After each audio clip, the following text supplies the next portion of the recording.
Hi అండి, నేను ఇక్కడ తుక్కగూడ మహేశ్వరంలోని శివాలయాన్ని మీకు చూపిస్తున్నాను. పైన శివుడు, ఇక్కడ కింద శివుడి కిందనే అమ్మవారు ఉంటారండి, పార్వతీదేవి ఉంటుంది. ఇది చుట్టూ కోనేరు ఉంటుంది, మధ్యలో టెంపుల్ ఉంటుంది. చాలా అద్భుతంగా ఉంటుంది చూడడానికి. చుట్టూ కూడా ఇలా శివలింగాలు ఉంటాయి. ఇది వచ్చేసి హరిహరేశ్వరుడు అండి. ఇది మొదటి శివలింగము. ఇక్కడ మొత్తము 17 శివలింగాలు ఉన్నాయి. మధ్యలో శివలింగం ఉన్నది మెయిన్ టెంపుల్ అన్నమాట, మెయిన్ శివుడు. చుట్టూ కూడా ఇలా శివలింగాలు ఉంటాయి.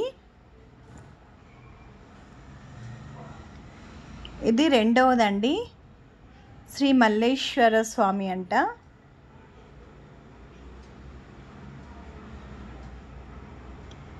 ఈ టెంపుల్ అయితే చాలా చాలా బాగుందండి. ఇది తుక్కగూడ దగ్గర వస్తుంది. మన హైదరాబాద్కి ఒక 35-40 లోపే వస్తుందండి కిలోమీటర్స్. ప్రతి శివలింగం కూడా ఒక అద్భుతమని చెప్పుకోవాలి. ఇప్పటికి 3 అయ్యాయి. ఇప్పుడు ఇది 4వ శివలింగము.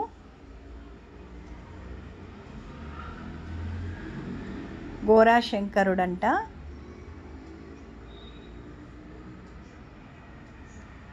కొన్ని పేర్లు సరిగ్గా కనిపించట్లేదు, కానీ తప్పకుండా ప్రతి ఒక్కరు కూడా విజిట్ చేయాల్సిన స్థలం అండి. ప్రతి ఒక్కరు కూడా ఈ కార్తీక మాసము వెళ్ళి ఆ పరమేశ్వరుని కృపకు పాత్రులు అవ్వండి. అమరలింగం అండి, అమరేశ్వర స్వామి లింగము.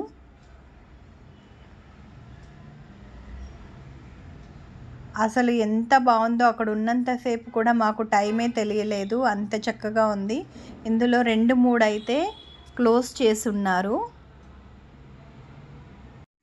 ఇక్కడ ప్రతి ఒక్కటి కూడా ఒక అద్భుతం అనే చెప్పాలండి. మాకు వేరే వాళ్ళు ఈ టెంపుల్ని చూపించారు, తీసుకొని వెళ్ళి. వాళ్ళు కన్నా చూపించకపోతే మేము చూసేవాళ్ళం కాదనుకోండి. అంత అసలు ఎంత కష్టమైనా సరే వెళ్ళి చూసి రావచ్చు, అంత బాగుందండి. చుట్టూ క్లైమేట్ చాలా బాగుంది. ఎంతసేపు మనం అక్కడ ఉన్నా కూడా మనం ఇంతసేపు ఇక్కడ ఉన్నామా అని అనిపిస్తుంది, అలా ఉందన్నమాట. అసలు టైమే తెలియలేదు. ఇక్కడ వచ్చేసి కాళహస్తీశ్వరుడు అండి. ప్రతి చోట ఇలా గుమ్మం ముందర పేరైతే రాస్తుంది. చాలా చాలా బాగుంది. ఎంత ప్రశాంతత. సాంబశివ అంట. ఎవరి ఇష్టానుసారం వాళ్ళు వచ్చి పూజలు చేసేసుకొని వెళ్ళిపోతూ ఉన్నారు, చూసి దర్శనం చేసుకొని. మెయిన్ టెంపుల్లో అయితే, గర్భగుడిలో అయితే చాలా బాగా చేస్తున్నారు. మన చేత అభిషేకం చేస్తున్నారు. ముక్తేశ్వరుడట. మనం గన పాలు తీసుకుపోతే ప్రతి శివలింగానికి మనము పాలతో అభిషేకం చేసుకోవచ్చు, అంత బాగా ఉంటుంది. మనమే పూజ చేసుకోవచ్చు. మల్లికార్జున స్వామి అటండి. ఇది మాత్రం ఒక అబ్బాయి సేవ చేసుకుంటూ నీట్గా అంతా కడిగి ఇలా గంధం పూసి బొట్లు పెట్టుకొని అంతా చేసుకున్నాడు. ఇది 14వ లింగము. ఇది అమరేశ్వరుడు.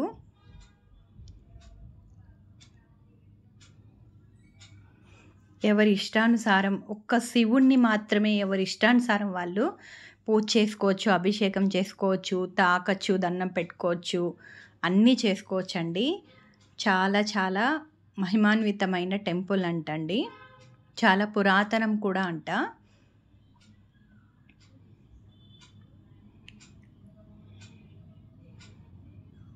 కానీ ఒక పల్లె వాతావరణంలో ఉండటంతో అన్ని చోట్ల అయితే, అన్ని టెంపుల్స్లో అయితే పూజలు అయితే పువ్వులు పెట్టడం కానివ్వండి అన్నీ చెయ్యటం లేదు. ఒక మెయిన్ గర్భగుడిలో మాత్రమే అన్నీ చేస్తున్నారు.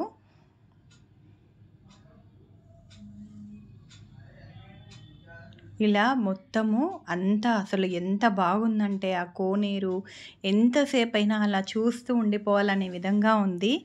తప్పకుండా విజిట్ అయితే చేయండి. చూడని వాళ్ళైతే తప్పకుండా వెళ్ళి చూడండి, చాలా బాగుంది.